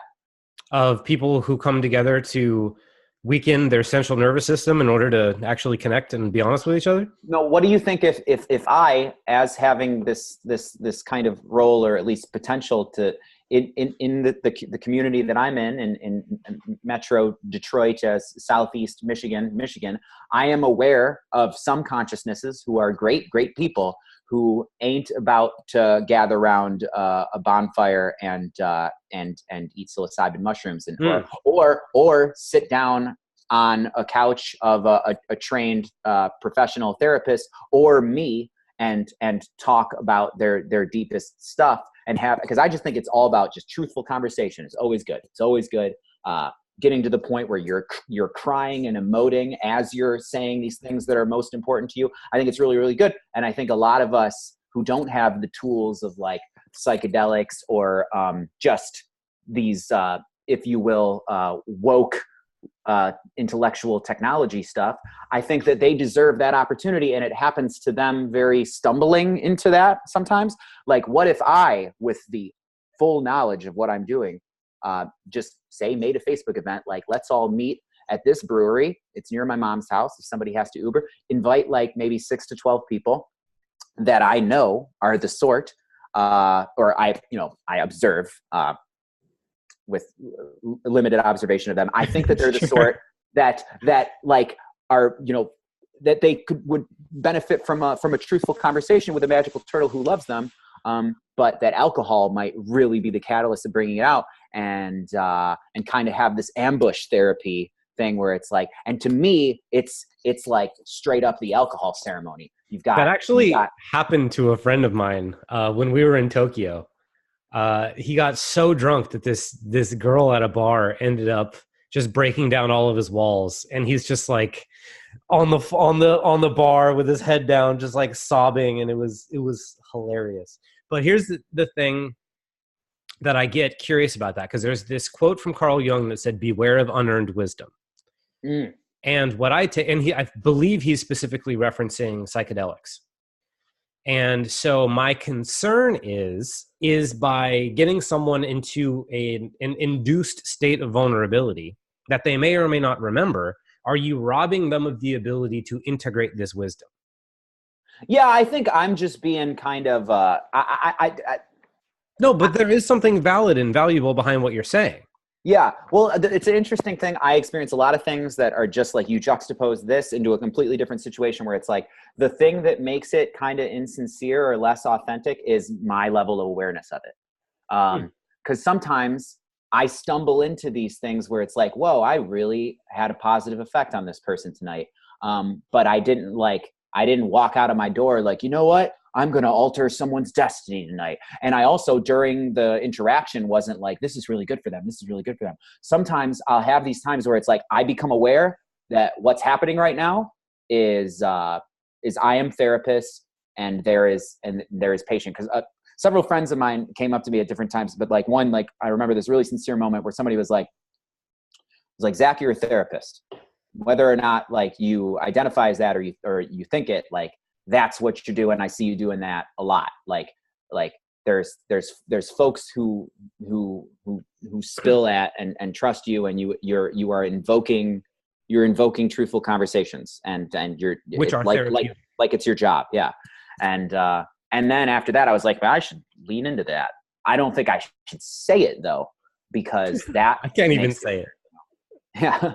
Yeah. But that's the thing. I think that that's the thing is like, there was a time where authenticity was with like that word was getting said a whole bunch, and it was almost becoming like this cliche thing of like, yeah, because there's, you can break down intellectually the idea of some things being authentic and some things being not, but there's a weirdness that I feel when I am aware that I'm like, wow, this is really good for this person right now. This is really, really good.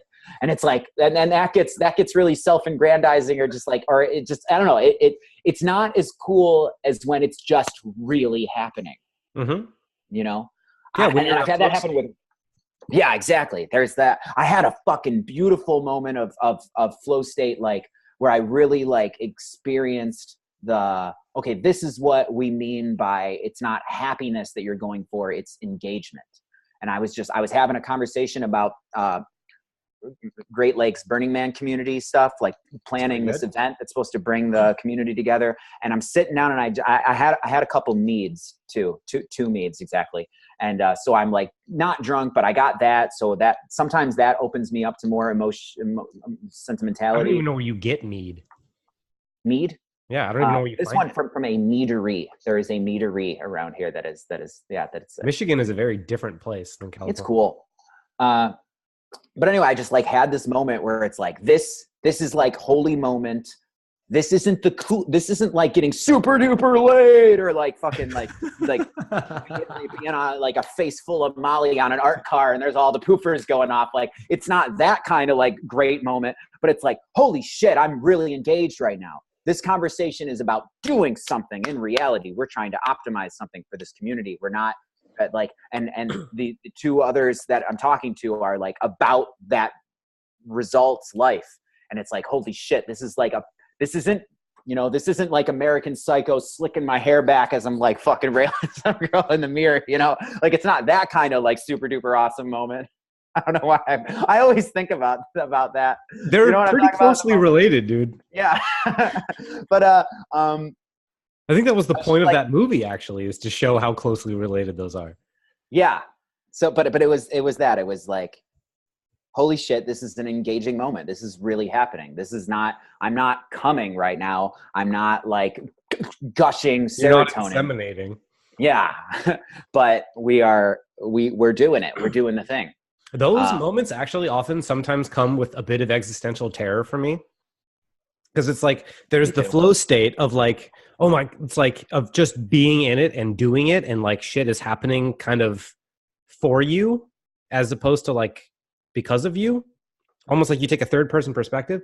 But then as soon as I realize that I'm in that flow state, it's like, oh, fuck. Am I going to stay in the awareness of being in a flow state, or am I going to start intellectualizing the flow state and come out of it? And I have that like brief moment of like, what's going to happen next? Yeah. And I'm trying to just stay in that awareness, but like keep in the flow state. But it can be very easy to, when the moment of awareness shifts, you go into the more American Psycho-y type version where you're just like, watching yourself have sex in the mirror. Yeah. And I had this thing come up when you said that, the existential dread kicking in the moments of full engagement. I have this thing that sometimes I just label it like my Christ complex, and other times it seems really, really logical. I recently had an ayahuasca ceremony experience where I went fucking full-fledgedly into the fear of this exact thing, which is that when you choose to embody and lean into the community therapist role, you could call it, or just like somebody who is like open-hearted to several and many, and because there's levels where you get to like the significant fame thing where there's always a guardrail between you and the people. And then there's this thing that I think is actually, I didn't used to value this so much because I would be like, oh, like I want to get to that. I want to have like the thousands and thousands. And now I'm realizing just how much more impactful it is that there's people who have actual access to me.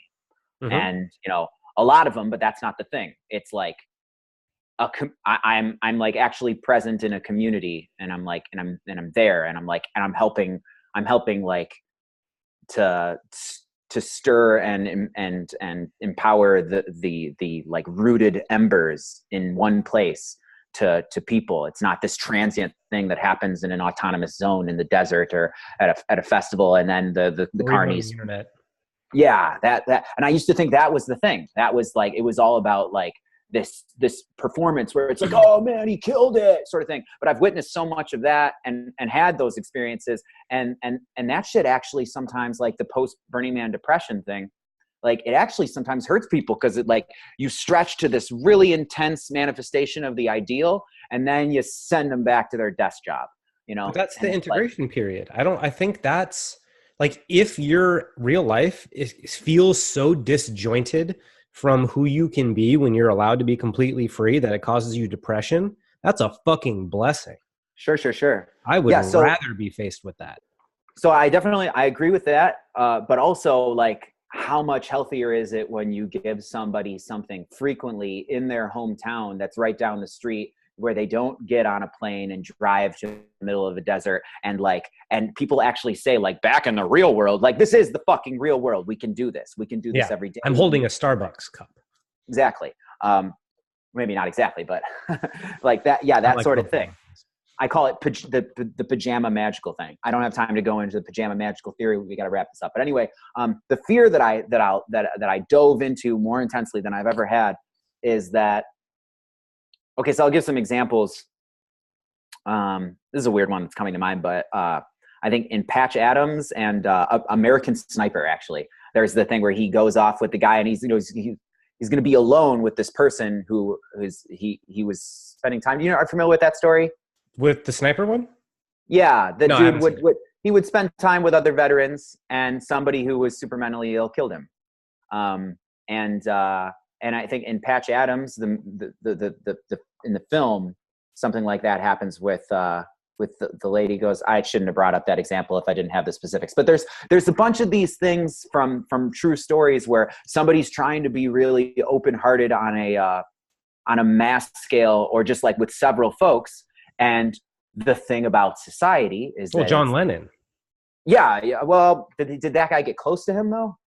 Oh, close to him physically, I see. but like I'm saying, like you open yourself up to a lot of people, or to a very chaotic thing, which is everyone, and it's almost like it's a matter of time before somebody who's just so sick and chaotic, like, so I had this whole thing of like, I often find myself in a very public situation where there's several folks who have access to, even if it's just like a glowing rectangle where I'm trying to be really sincere, or perhaps sometimes truly being really sincere. And what happens when you do that, there's overwhelming evidence of this, is like, there'll be somebody who has some antisocial stuff going on, and because they connected to you in that way, even through the digital lens, they're obsessed with you. And I've had experiences with that, of like just getting really, really weird messages and stuff, or like being contacted about like, it's 4 a.m. and I'm like, talk me down from the ledge, bro. Yeah, sort of thing. And it's just like, is it a genuine worry that somebody's gonna get it into their head that I gotta die? And I really thought about like, holy shit, it's constantly so I make myself so vulnerable to, and I've had lots of experiences with like just some overt mental illness coming at me, and like a couple of times where I've been like attacked in different ways from people who was having a fit of that, and it's like, should I back off? Because even though like the optimal goal that I want to have in that, like it's not worth dying to me. And that's the thing, like when I said, like, sometimes I see this as like a Christ complex thing, because when you were talking about, I'll feel fully engaged and I'm like, whoa, I'm doing it. And in the high levels of doing it would be achieving something of like some mass positive impact, which would catch a lot of attention, which would then have like just more chaos, more Murphy's Law coming at me. And like, do I want a lot of attention, because I might die? Well, if we're going to talk about Jesus complex, that's literally the story of Jesus. Yeah, that's exactly. And I'll get that. And I'll think like, is it what I want is to lucidly aware of that, kind of tone down my, even just my aspirations to be more about person by person. I choose who I get in front of, and maybe stop doing this thing where I'm on stages and stuff. Even though it's like, there's some paranoia going on there, but it's also like a really rational thing. Cause like, there's been several times where I was loudly being sincere in public and someone physically attacked me. At Burning Man, there was 2 times where I was doing a thing at center camp, and somebody who was in like an intense psychedelic state, like this one dude came at me like he was going to bite my face. Later they like took him over and they calmed him down, and later gave him nunchucks, which was hilarious. I look over and I see the same guy who is like, I see him 1 second, and it's like somebody's got him sitting down, they're talking to him, he's calming down. And then the next moment I see him and he's like playing with nunchucks, my friend, and giving like him the nunchucks, foamy ones, or like no, nunchucks. And it was like, it ended up being, that's Burning Man in a nutshell. He might have just been like coming at me to like, to dive into my solar plexus sort of shit, like he might have been coming at me as this bright, loud light thing. But in the moment, what I experienced is like, whoa. And then it's like, yeah, I mean, I've worked with Android Jones for 5 years, and people often think I'm him because of the way I dress. They assume that he dresses the way I do. And so because I work security, people frequently assume that I'm him because he doesn't show his face a lot. And the amount of interactions that are similar to that with a guy like that, most of the time it's pleasant, but sometimes it is a little unnerving. Of course, And because there's a lot of us, mm-hmm. and we're very different. So I guess you kind of actually tied to this right now is like, what's worth it? What would be worth it? Because this is why I brought up the thing about Nietzsche's theories on moralities, is because if you live in the type of morality that would allow you to have mass impact, then you are a direct threat to those that reject that morality. You become the object of resentment and envy and eventually self-destruction aimed outwards. You eventually become the one that is all projected on by you being willing to take your place on the world stage and have mass positive impact. Yeah. And it's at what point, what is that worth it? Yeah. So that brings up another question to me. And this is something I'm not sure about of reality. And this gets spiritual. It's like, is the goal here to have the experience of, say, heroism or a happy life or a healthy life or, any of those things that we see as the optimal? Or is it like, should we be really thinking about real-time objective results here? And to think about that with the world stage as it is right now is immediately overwhelming and drives you insane. And if you are in that state of frantic, holy shit, 7 billion plus, whoa, this seething biofractal of fucking chaos, and oh my God, particular regions of the earth, that's looking dodgy. Whoa, whoa, whoa, whoa, whoa. And it's like, and then it makes me, when I start thinking like that, it makes me less capable of doing the sort of intensive positive impact that I can have today by bring, how have you been? And then just being someone's friend, or like anytime I have lots of interactions with children where I'm like that, I walk away from that. It's like, that is a perfect example of like, be what you would have benefited from as a child. I forget how the argument is, but it's like be the person that you needed when you were younger. And it's like, that's it right there. It's like, there's this person who so is that enough though? Is that enough to make you feel like that you can die saying, I did everything I could? Because to me personally, it's my temperament that says, if I don't put myself in the position where I'm doing enough good, where I'm expressing myself enough to where somebody could kill me for it, and I face that fear of death, I never really lived. Kinda, but there's also the real reality of because we're all dying anyway. Yeah, well, it's not like you can not die. There's two things that come to mind. The quote, the highest priority of a revolutionary is to not get dead. Stay alive. Yeah. So like, and that really, it might seem like that rationalizes cowardice, but no, because like I've seen how much more of an impact you have of being a sturdy column in a community over time, as opposed to this thing that shows up and drops some wisdom on some folks and then packs up and leaves. But what about, let's hypothetically say that Jesus Christ was a real guy.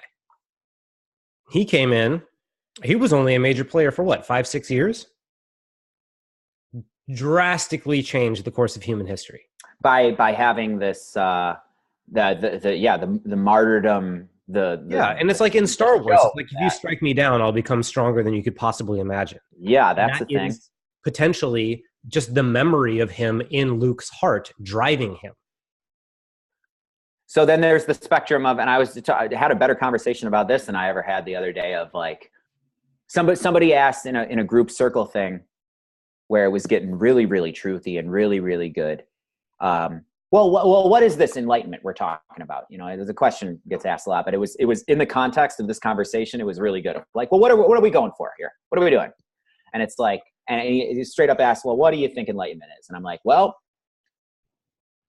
sometimes it's me being able to accept absolutely everything that I observe in the real time observable objective reality, and being able to be all right with that and then proceed with my day, and or just do the full aesthetic thing and like just opt out of everything and just sit in full acceptance of this chaos that is happening, until it is not chaotic at all. It's this gentle hum of the world sort of thing. And then there's the other side, which is like, go full Christ, just do the absolute bravest thing as quickly as possible and die so brave in front of everyone with this very well articulated message of this is how it should be, sort of thing. And I know that that's not the way. I don't think that that's the way at all, because and I don't think it's cowardice. It's like, you do that, and okay, so you go full Jesus. Let's say you go full Jesus. And now you've got another Jesus story of this. And it's uncanny how rarely that happens. Like, so you got the Jesus story, but a lot of us are kind of unsure whether or not there is any historicity to that story. Who else? I mean, you got monks setting themselves on fire.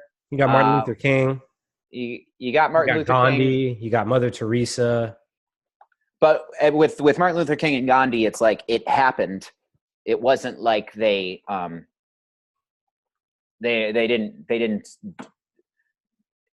killed. Nelson Mandela. Well, they were killed in the way that I'm talking about, of like somebody's being so loud and sparkly that somebody's going to kill you. And they were aware of that, but like, we're talking full Jesus. We're talking like somebody straight up walking up on the White House and being like, and like having their whole, and anytime where there's like a person with their manifesto, I mean, it's like,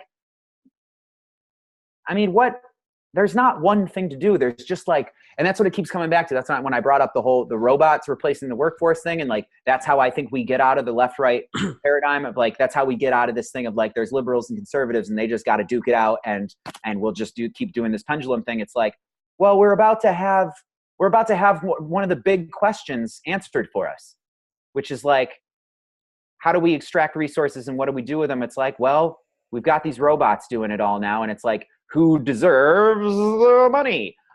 Is going to be. So I think directly or indirectly, I just want to finish that point. Finish that point. That it's like, there's no way getting around that. We got the ideal is to incite and inspire and to get some actual caring going on here, to get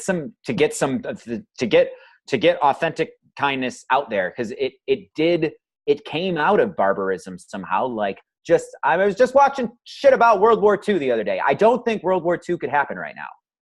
I don't think which is to say, I don't think World War II could happen right now. What element of it? I think that we're already as a species past the point where it's going to be. I mean, the whole world was fighting. I mean, not the entire world, but it was like, most of the world's population was aware that like what's going on today and yesterday and tomorrow, we're trying to kill each other. Like we as nations we were fighting yesterday. We're fighting today. The thing about that is, for you to say that that's not possible, what essentially you're saying is that there's no more capacity for evil imperialism, because that's essentially what it was. No, I'm saying that if that sparks up now, I think that unless it's like full nuclear holocaust right away, there's going to be some very swift and overwhelming, massive outcry of whoa, whoa, whoa, whoa, whoa, whoa, whoa. And it's going to be enough to actually, like, there's just like, I mean, just think of the population of the United States being presented, the prospect of we're at war now. Like, real, not to say that the previous wars weren't wars, but they're like a World War sort of situation where it's like, I don't think it'd be fucking tough to sell now. So now we have economic wars and we have internet war. So I want to go back to this Jesus thing, because I think we have need for both, because it's like there would be no community pastors and youth groups if it weren't for Jesus in the first place. And granted, that's a terrible example because pastors and youth groups are really fucked up a lot of the times. But the Yeah, point is that, like, if you there's good don't have the examples, though. person that gets the message out and is willing to pay the price for it, then there's no information for the community leaders to use. Like, we wouldn't know of Christ consciousness as a thing if it weren't for that. We Yeah, wouldn't know about what Martin Luther King said and where he's coming from and all that. Granted, his words have been largely bastardized, but we wouldn't have that thing for the community leaders to give the rest of the world if it wasn't for that one person who's willing to stand up. all right. And so with that said, that that that concept is being said quite a bit. Christ consciousness. It's like, how uncanny is it that it's like, can you point to any examples of that? You know, like I mean, one of the louder voices of a more intellectualized and well articulated love and acceptance stuff, I would say, is Russell Brand. And he fully went into a dialogue about his own Messiah complex. Didn't he have a special called Messiah Complex? But it's like, you know, you said that you find him insufferable. I think that it depends on who he's talking to.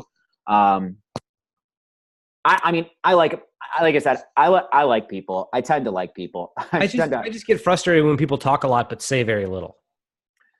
Say very little new stuff. Well, it's just like he fills a lot of space with words, and then it takes a lot of effort to extrapolate what he's actually saying from it. Yeah, and so it's yeah, like, and that's a fucking breath and spoke more consciously. This could have been a way better conversation. I get what you're saying. And that's something I'm very conscious with myself now of, like, so I'm learning a second language, and I want to speak and think in it for the rest of my life, because my hyper intensive relationship with English has been such a thing for so long that it drives me, like, it's very uncomfortable sometimes how much English is going on in my brain. And I listen to recordings of myself from the past, and I see myself doing that same thing. It's like, I'm way less into verbosity now. It's like, it's in my reflexive tool belt to say the big words, but I actually make a conscious effort. I mean, now is different because we're all super smart and woke or whatever. But like, when I talk in very public things of, like, where anybody could be listening, I really try to avoid the big words, and slowing down is so important, because you can fill so much space and not say anything. It's like, and another thing that sucks about it is folks will think you're smart for saying the big words and just flexing your verbosity. But I definitely think that the real practical intelligence, a big part of it is being able to take huge concepts and explain them to a 5-year-old. That's why I'm really excited to do the Magical Turtle project that I'm doing now. I have had an interview with a friend the other day who does somatic therapy, which is like chiropractic thing. It's like, it's essentially you're coaching people to do muscle movements and stuff that will be helpful for their bodies, as opposed to a masseuse or a chiropractor moving them around. You lead somebody through the movements, and it's actually about feeling things. And that is a really interesting thing, that there's that this is objectively helping people. And like, he's taken somebody who straight up had like was hunched over for years, and they're like, do you know what that practice is called? Because it sounds similar. What's it called? Somatics. Is there no particular word for it? Because somatics just refers to stuff in the body. Eric Cooper, somatic healer. Okay. But anyway, very similar to a practice that I do every night, and I just pandiculation. Huh? Pandiculation. What cats do. So it's like conscious stretching. It's like it's conscious yawning, and the thing that this is the thing that's really interesting that I think is an intellectual pathway to the sort of shit that I'm getting at on the bigger stages of like government and stuff. It's like, there's actual objective results. There's people who have been helped by this, like objectively, physiologically. And the thing that makes it work isn't just doing the movements, it's feeling the things. And actually, like, you have to like quiet down and like feel the electricity, like to feel the sensations. And by feeling them, your brain becomes more familiarized with the right places to be. And I'm butchering this, but like I asked my friend Eric Cooper, who's a practitioner of this, with the magical turtle puppet, to explain what he does, and in that context said it in a way where it's like, wow, that's very understandable. And Yeah, like, this sounds like I've been calling it ugly yoga for like the last month. And it's this thing that when I was learning how to like process and integrate my shadow and all that shit, I got this really good piece of advice. It's like when you're learning how to, like that, when you're learning how to process and experience new parts of your psycho-emotional experience, let them guide your body into whatever shape it needs to be in. He's like, if you need to roll up in a little ball because that's what your body's telling you to do, then roll up into a little ball. If you need to like stretch and do this for like 2.5 hours, then fucking do that. And it's like, I generally tend to meditate at night when I'm really fucking high before bed. And so that makes my emotions so on the surface and able to observe and feel, and they become really malleable. And so it's this really cool experience of actually watching all the knots untangle and express themselves through you as you're willing to kind of let go and let them move your body for you. You can like feel all the knots untangle. And yeah. So and what the somatic thing is getting to those places that are like very clenched up, and then coming out of it and returning to base, returning to normal, or to relaxed, and doing it as slow as you can and feeling all of it as it's happening. Mm-hmm. And you're training your brain to like to be familiarized with that whole motion. And the results that I've seen from people, it's great. And myself, like it'll just run me through this one thing, and I'm just like, I immediately feel better. I mean, that thing where like when somebody tells you like unclench your jaw, and it's like, Yeah. Have you ever done what's the thing? I forget. DMT? Yeah. That's crazy, man. You ever done DMT? Well, that thing I found from DMT that like I really want to get this meme out into the world for those who have not gotten this memo yet, because there was a whole thing about like that DMT, like if you're going to do that, lay the fuck down or sit the fuck down. And there's some safety precautions with that if you're going to do the full blast off thing. But like smoke a little DMT and fucking stretch and move around and dance. And it's uncanny. It's crazy. Like, especially because there's some psychonauts who are not spiritual, or not like, one of the things, maybe not spiritual, but just like it shows, when you think of the salmon who know how to return to the place of their birth, like that's auto magical. That suggests like collective memories, things and things like that. Mm-hmm. And there's been tons of documented stuff where it's like, whoa, there's people who can remember things that didn't happen to their physical body, and stuff like that. Like past lives and shit where they have scars to match it. Yeah. So have a little bit of DMT and stretch. And if somebody could do that with absolutely no prior experience or knowledge of yoga, and they'll go right into ancient poses. It's wild. And I've experienced that personally myself. Like I was not a yoga-er, and was told by my friend that because he's all about bilateral symmetry and just like, and the it's all about the physical body as above so below sort of thing. Like get this right, and the mind and spirit will follow sort of thing. Yeah, that's actually one of the things that I notice when I do this practice that apparently has a really cool name of pandiculation. I've been calling it ugly yoga. Is what I notice is that it is symmetrical. Like one arm goes down and the other goes up. And then they'll like bend in symmetrical ways and then end up in prayer position. And I'll end up holding prayer position. Because what I notice is prayer position is actually the way to harmonize opposing energies. When you can push against these in different areas, it's like you've got your, masculine and energy sides pushing up against each other in a way that allows them to integrate. I've been eating all of my meals left-handed with chopsticks, and I'm dominantly right-handed since New Year's, and I've actually maintained this.